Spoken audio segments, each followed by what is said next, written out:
डाल दें तो बता दें। बाहरी लोग आ करके अगर बड़ी बड़ी बातें करें, झूठा झपाट पंचायत बतियाएं, तो अब उत्तर घोसी लोकसभा क्षेत्र की जनता ऐसे घमंडी लोगों को पहचान चुकी है। इन्हीं के नेता ने कह रहे थे कि घमंडी राय है ये, इन्हीं के नेता कह रहे थे ना कि ये अपना बूथ नहीं जिता पाते हैं। तो जो अपना बूथ नहीं जिता पाता है वो घोसी को कैसे जीत लेगा। घोसी की जनता बहुत समझदार है, घोसी की जनता विकास को पसंद करे। आज 3 घंटा में हम अगर लखनऊ पहुंच रहे हैं तो घोसी की जनता इससे खुशहाल। आज घोसी की जनता को अगर 9-10 घंटा 12 घंटा 18 घंटा बिजली मिल रही है तो वहाँ की जनता खुशहाल। तो कहीं ना कहीं तो जिस तरीके से ये साजिश रच करो, विपक्ष हमेशा से साजिश करता रहा है। वो तो साजिश ये भी कह रहे हैं संविधान खत्म हो जाएगा, वो तो ये भी कह रहे हैं आरक्षण खत्म हो जाएगा, वो तो ये भी कह रहे हैं कि लोकतंत्र खत्म हो जाएगा। क्या आप पुराने बाइट उठाकर देखिए 2022 के समाजवादी पार्टी सुप्रीमो ने कहा कि 2024 में अगर 22 में मोदी जी की सरकार योगी जी की बन जाएगी तो 24 में फिर चुनाव ही नहीं होगा। तो ये रटी रटाई बातें जो समाजवादी पार्टी उसके गठबंधन के लोग कर रहे हैं, मुझे ऐसा लगता है कि समाजवादी पार्टी के लोगों को अब पब्लिक नहीं मिल रही है। आए तो थे शहजादे साहब, दोनों जोड़ी लेकर के आए थे, फ्लॉप हो गई, भीड़ आई नहीं, कुर्सी खाली रही, अब बेचारे मुंह लटका के चले गए और बता दिए कि चुनाव यहाँ एनडीए गठबंधन और छड़ी जीत रही है। देखा ना, छड़ी की चर्चा कर रहे थे। अब छड़ी को जिताने के लिए समाजवादी पार्टी के नेता ने अपील करके गए। तो समाजवादी पार्टी सुप्रीमो ने कहा कि छड़ी को जिताइए और विकास को आगे बढ़ाइए। तो जब वहाँ उनके सभा में हमारी छड़ी की चर्चा हो रही है तो आप समझ सकते हैं कि अब वो मान चुके हैं कि हार चुके हैं।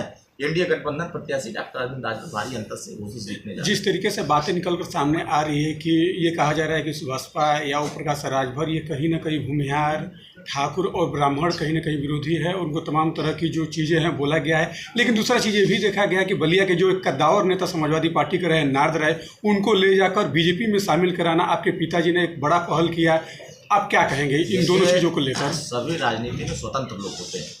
जब जहाँ गुंडागर्दी चरम पर हो जाती है, जब अपमान चरम पर हो जाता है, लोगों के साथ भेदभाव शुरू हो जाता है, तो लोग अपने रास्ते बदल लेते हैं। और आदरणीय नारद राय जी के आने से एनडीए गठबंधन बहुत मजबूत हुआ। आदरणीय राम इकबाल सिंह को आ जाने से एनडीए गठबंधन और मजबूत हुआ।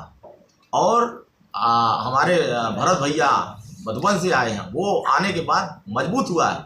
हमारा कुनबा लगातार मजबूती की तरफ जा रहा है। विरोधी लगातार उनके मनसा पर पानी फेरते जा रहे हैं।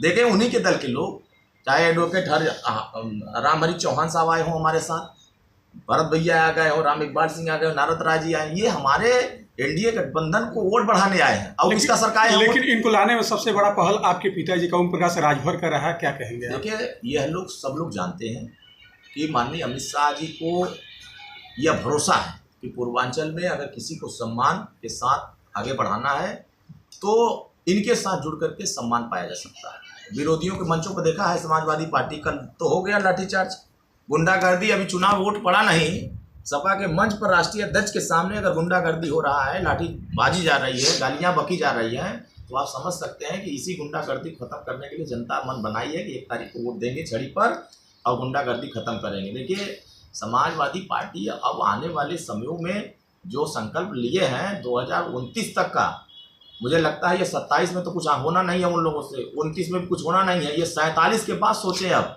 कि 47 के बाद इनकी लड़ाई कुछ उत्तर प्रदेश देश में कहीं टिमटिमाएगी और 47 आते आते कांग्रेस को लोग भूल जाएंगे कि धरती पर कांग्रेस भी कोई पार्टी थी। लोग समाजवादी पार्टी को भूल जाएंगे कि उनकी पार्टी कोई थी, क्योंकि अब एनडीए के साथ सुरेंद्र भारतीय समाज पार्टी बहुत ताकतवर होती जा रही है। हर वर्ग का समर्थन मिल रहा है। ये क्या कर रहा है? चौहान वोट नहीं दे रहा है, ठाकुर वोट नहीं दे रहा है, ब्राह्मण वोट नहीं दे रहा है, ये कह रहा है ना। जबकि समाजवादी पार्टी को एक भी वोट नहीं मिल रहा है। यमवाई के अलावा यमवाई में 50% हमारे साथ लोग हैं। अब वो बेचारे 50% में टिमटिमा रहे हैं और उसके बाद सारे 80% 90% वोट छोटे वर्ग के लोग, हर वर्ग के लोग बड़े पैमाने पर छड़ी का बटन दबा करके डॉक्टर अरविंद राजभर जिताने जा रहे हैं। अब समझ सकते हैं कि जब बूथ गिनती होगी तब विरोधियों को गश्ती आने लगेगा। जब पहले राउंड का गिनती होगा ना, देखिएगा विरोधी गश्ती आ जाएगी। और जब दूसरे राउंड का आएगा, जब दूसरे राउंड की गिनती होगी तो विरोधियों को चक्कर आने लगेगा। और जब तीसरे राउंड की गिनती होगी तो ये मैदान छोड़ के भाग जाएंगे, वो बूथ काउंटिंग छोड़ के भाग जाएंगे और फिर उसके बाद बाहर निकल